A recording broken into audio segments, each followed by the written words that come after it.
The chair spouts out a creaking sound when she sits, firmly mitigating the number displayed on the scale, which further stifles her mood.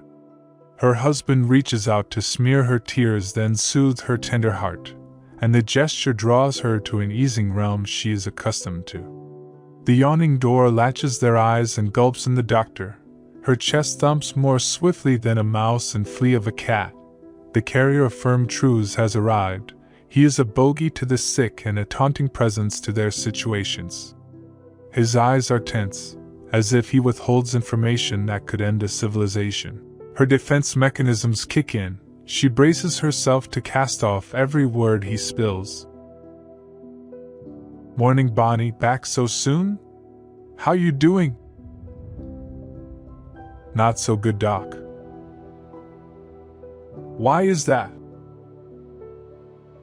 "I am feeling rather tasteless. I have become an averse night owl.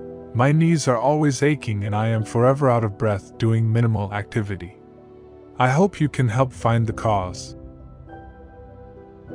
If a smoker told you that their chest is always sore, what would you recommend they do?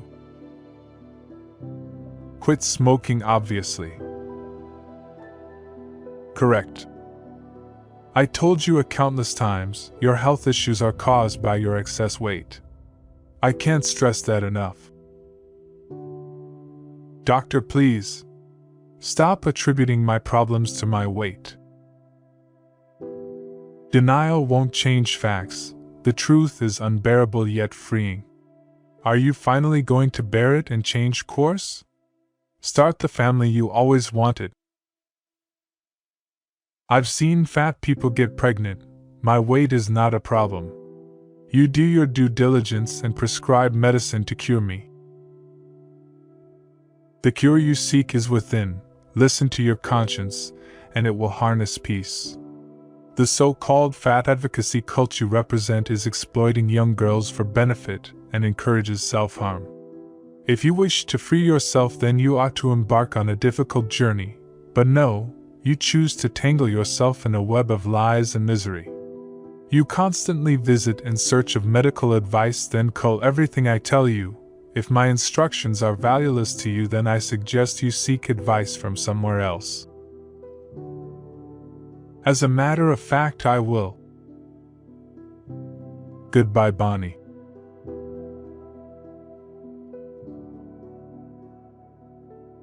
She throws a box of pizza to the other end of the room.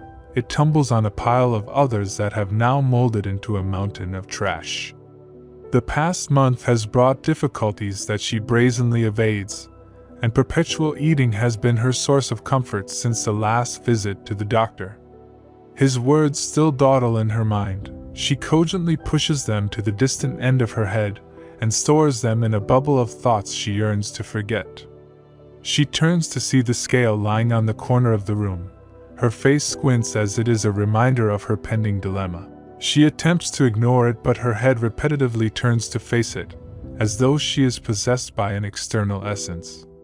She exalts a big moan as she walks to the scale, and it frightens her core when she lands on it. 5 additional kilograms she has packed. She gets off and climbs back in hope of seeing the number drop, but her hopes are squashed when it remains unchanged. She soothes herself by setting a camera to record her feelings for social media.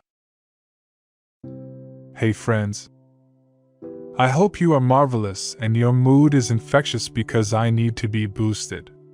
Last month I went to the doctor and got the treatment you expect a fat person to be given. I was treated harshly and had all my problems blamed on my weight. God, why is it so hard for people to understand that we are just naturally fat? We can't opt to change our genetics. Why do they always assume that we are continually gorging on immeasurable food? It's just blatant fat discrimination, folks. For the record, I eat healthy and work out every day. I reckon I am healthier than the average thin person, and that fact is unfathomable to these hateful people. Until then, I won't stop advocating for fat people to get equal rights as the shrilly thugs. Love you all. The comments on the video draw a smile on her face. She has found the validation she was longing for, and it further shoves her into the hovel of delusion. Her new stirring mood is fizzled again by the reserved voice of her husband. I didn't know that I married a liar. Thanks for watching. Like and subscribe for more quirky tales. Stay tuned for part 2.